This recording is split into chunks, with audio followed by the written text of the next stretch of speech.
Hi you all. So the first thing I want to remind you guys of in this video is that your second essay building assignment is due tonight. I think I have about half of them turned in so far, so looking forward to seeing the next half of those roll in before 11:59 tonight. I'm making this video to go over what I discussed in class yesterday. There were a couple people there that had this conversation with me in person, but I'm going to go over that same information here.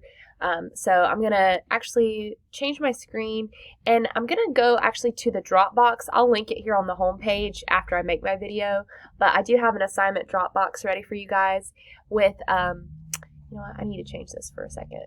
Who's a student, so it can be how it looks for you. Go to the assignment. There's I went ahead and linked the prompt here again in case you needed to review it, so it's right there ready for you. But I made some additional notes in the folder itself. So there are just some general guidelines you want to make sure that you follow before you turn in this paper. Make sure it's long enough. If the paper's not long enough, it most likely won't pass. Make sure it's in MLA format. I linked a website from the Writing Center at West Georgia here, so you can make sure that your paper has all the tools you need to make sure it's in MLA format. Make sure you proofread it. Make sure that there are no outside sources in the paper. You're only writing about S-Town and Sweet Home Alabama in this paper, so there's no need for you to look for any external sources. Alright, so what follows after those general guidelines are some information, about the organization of your paper. I talk about how your introduction should be. Generally, you're summarizing, in all of your classes, you'll be summarizing your primary source in an introduction. Right here, you're summarizing two. So you're going to need to provide some summary about both S-Town and Sweet Home Alabama, according to the prompt. So I give you a little template to write your thesis if you want to use it. You don't have to use this, but it helps a lot.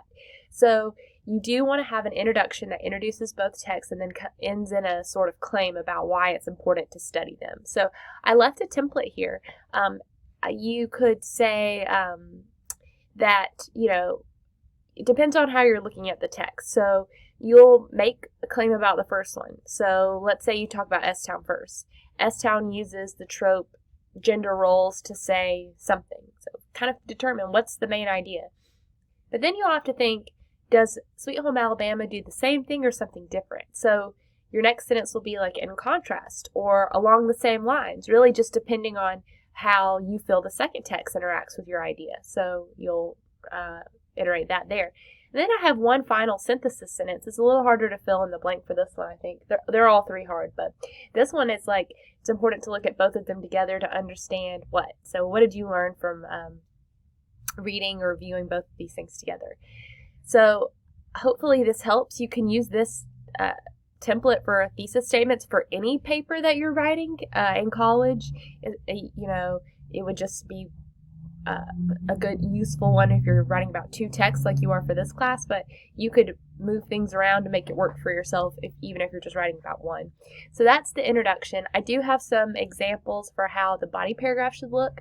The prompt says have two. I have a typo right there.